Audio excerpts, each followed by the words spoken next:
జనసంచారం తక్కువగా ఉండే ప్రాంతాలను ఎంపిక చేసుకోవడం, ఆ ప్రాంతంలో ఉన్న నగదు దుకాణాలను టార్గెట్ చేయడం ఆ ముఠాకు వెన్నతో పెట్టిన విద్య.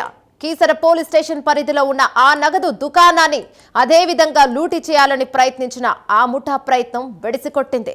షాపు యాజమాని విరిచితంగా పోరాడి దుండగులను వెంబడించి మరీ తన షాపు నుంచి లూటీ కాబోతున్న నగలను వారి నుంచి లాక్కున్నాడు. షాపు యాజమాని ఫిర్యాదు మేరకు రంగంలోకి దిగిన పోలీసులు దుండగులను అరెస్ట్ చేశారు. ఇంతకీ ఈ కేసును పోలీసులు ఎలా ఛేదించారు? దర్యాప్తు చేసిన పోలీసులు ఏం చెప్తున్నారు? Let's watch this story.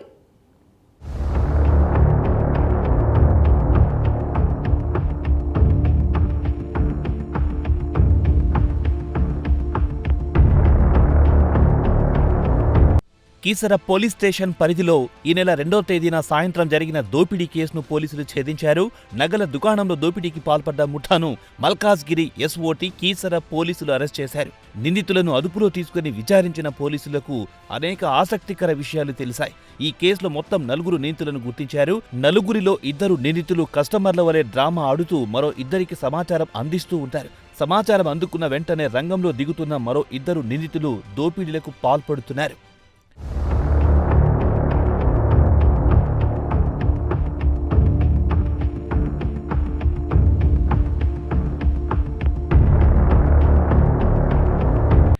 Keesara PS పరిధిలో జరిగిన దోపిడీలో మహారాష్ట్ర నివాసి A1 నజీం కోటాడియా, రామకోటి నివాసి ఏకేందర్ సింగ్ పాల్గొన్నారు. వీరిద్దరిపై గతంలో అనేక చోట్ల కేసులు నమోదై ఉన్నాయి. వీరిద్దరికీ చెర్లపల్లి జైల్లో పరిచయం అయ్యింది.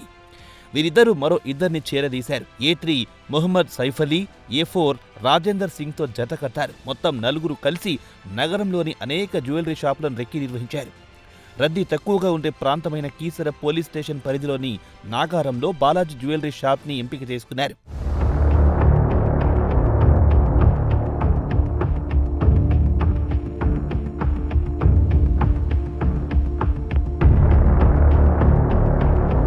టార్గెట్ ఫిక్స్ చేసుకున్న దోపిడీ గ్యాంగ్ అనుకున్న విధంగా ఈ నెల 2వ తేదీన సాయంత్రం దోపిడీకి దిగారు. దోపిడీ చేసే సమయంలో షాప్ యజమానిని నకిలీ పిస్టోల్తో బెదిరించి గొడ్డలితో తీవ్రంగా గాయపరిచారు. 2 దుండగుల్లో ఒకడు షాప్లో ఉన్న బంగారు ఆభరణాలను ఓ బ్యాగ్లో సర్దుతున్నాడు. మరో దుండగుడు షాప్ యజమానిని తీవ్రంగా చితకొట్టాడు. గొడ్డలి ఉపయోగించి రక్తం కారే విధంగా తీవ్రంగా గాయపరిచాడు. ఆ తర్వాత 2 దుండగులు అక్కడి నుంచి పారిపోయేందుకు షాప్ బయట వెళ్లారు. తీవ్రంగా గాయపడిన షాప్ యజమానిని వారిద్దరూ వెంబడించి మరీ బంగారం, నగలుతో కూడిన బ్యాగ్ను లాక్కున్నాడు. షాప్ బయట చేరగానే జనాలు చూస్తుండటంతో బెదిరిపోయిన దుండగులు అక్కడి నుంచి బైక్పై పరారయ్యారు. ఈ క్రమంలో ఒకే ఒక్క ప్యాకెట్ బంగారం మాత్రం దోపిడీ చేయగలిగారు.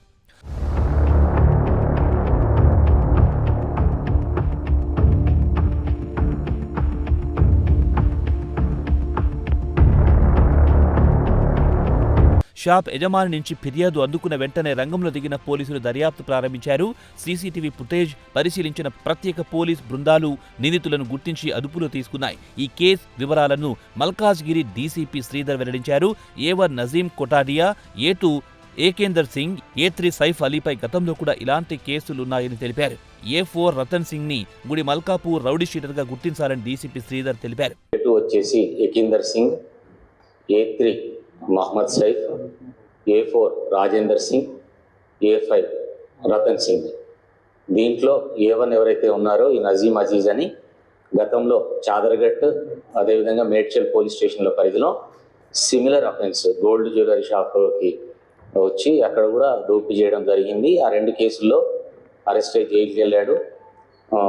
సబ్సిక్వెంట్గా సైబరాబాద్ పోలీస్ కమిషనరేట్ వాళ్ళు పీడీ యాక్ట్ పెట్టడంతో దాంట్లో కూడా జైలుకి వెళ్ళాడు. లాస్ట్ నవంబర్లో రిలీజ్ కావడం జరిగింది. ఆ జైల్లో ఉన్నప్పుడే A2 ఎవరైతే ఏకేందర్ సింగ్ ఉన్నాడో ఇతను అన్ని మేకల దొంగతనాల కేసులో నిందితుడు. ఒక 5-6 కేసులు ఇతని మీద ఉన్నాయి. ఆ కేసులకు సంబంధించి అతడు కూడా అదే జైల్లో ఉండడం జరిగింది చెర్లపల్లిలో. ఆ ఉన్నప్పుడు ఇద్దరు కూడా పరిచయం ఏర్పడ్డది. ఇద్దరు కూడా కొద్ది రోజుల గ్యాప్ తోటి అక్టోబర్లో A2, నవంబర్లో A1 బయటకు రావడం జరిగింది. వాళ్ళు జైల్లో ఉన్నప్పుడే మళ్ళీ బయటకు వచ్చిన తర్వాత కూడా ఈ డబ్బు సంపాదనకు వీళ్ళు దొంగతనాలనే మార్గంగా ఎంచుకోవడం గురించి డిస్కస్ చేసుకున్నారు. సో ఎప్పుడైతే A1 మళ్ళీ బయటికి రావడం జరిగిందో A2కు కాంటాక్ట్ కావడం జరిగింది. ఇద్దరు కలిసి A1కు ఈ అఫెన్స్ల మీద ఎక్కువ నాలెడ్జ్ ఉండడంతో మళ్ళీ జ్యువెలరీ షాప్ మీద అటాక్ చేసి దోపిడీ చేయాలని చెప్పి నిర్ణయించుకున్నారు. దానిలో భాగంగా సిటీలో ఉన్నటువంటి వేరియస్ ప్లేసెస్లో జ్యువెలరీ షాప్స్లో రెక్కీ చేసుకున్నారు, వీళ్ళు అబ్జర్వ్ చేసిండ్రు. దాంట్లో ఫైనల్గా ఈ రాంపల్లి లిమిట్స్లో ఉన్న ఈ షాప్ వాళ్ళకి అనుకూలంగా అనిపించింది. ఎందుకంటే షాప్ ఓనర్ ఒక్కడే ఉన్నాడు, సపోర్టింగ్ స్టాఫ్ లేదు. అఫెన్స్ తర్వాత పారిపోవడానికి రూట్ అనుకూలంగా ఉండేది వాళ్ళకు. ఆ చుట్టుపక్కల కూడా నియర్ బై క్రౌడ్ ఎక్కువ ఉండట్లేదు అనేది గమనించి ఈ షాప్ను టార్గెట్ చేసుకున్నారు.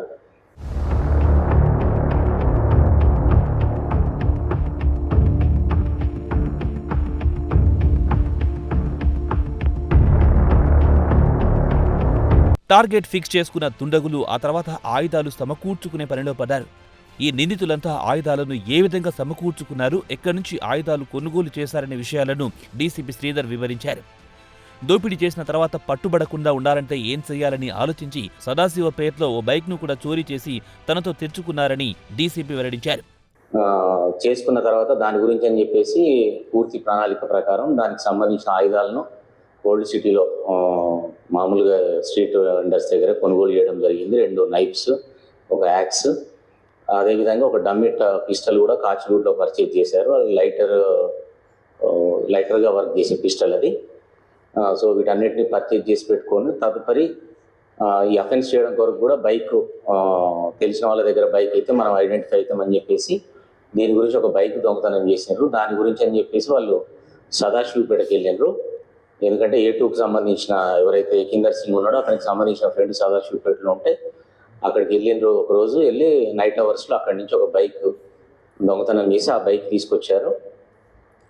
దాన్ని ఈ అఫెన్స్లో యూజ్ చేయడం జరిగింది. ఆ తర్వాత ఫస్ట్ కానీ సెకండ్ కానీ ఒక డేట్ అనుకొని వీళ్ళు అఫెన్స్కు మొత్తం కూడా ప్లాన్ చేసుకున్నారు. దీనిలో భాగంగా మళ్ళీ ఇంకో 2 అక్యూజ్డ్ పర్సన్లు A3, A4లను తీసుకొచ్చారు. దాంట్లో మహమ్మద్ సైఫ్, రాజేందర్ సింగ్. వీళ్ళిద్దరు కూడా ఏకిందర్ సింగ్కు పరిచయం ఉన్న వాళ్ళు అదే కాలనీలో ఉంటారు. సో వీళ్ళు ఏంటంటే అఫెన్స్ కంటే ముందు గోల్డ్ షాప్లోకి ఎంటర్ అయ్యి కొంచెం అటెన్షన్ డైవర్ట్ చేస్తారు షాప్ ఓనర్ది. అదర్వైజ్ ఇంకెవరైనా క్రౌడ్ ఉంటే కూడా వీళ్ళకి ఇన్ఫార్మ్ చేయాలి. సో దట్ ఏంటంటే ఎవరు లేనప్పుడు వీళ్ళు వెళ్ళి అఫెన్స్ చేసుకోవడానికి ఈజీగా ఉంటుందని చెప్పేసి వీళ్ళకు కూడా దోపిడీ తర్వాత వచ్చే డబ్బులో వాటా ఇస్తామని చెప్పడం జరిగింది. దాని ప్రకారం 2వ తారీఖు నాడు సుమారు 5 గంటల ప్రాంతంలో ఫస్ట్ A3, A4 ఆ షాప్లోకి ఎంటర్ అవుతారు. వాళ్ళు ఏదో ఆర్టికల్స్ కావాలని చెప్పేసి మాట్లాడుతున్నట్టుగా నటిస్తారు.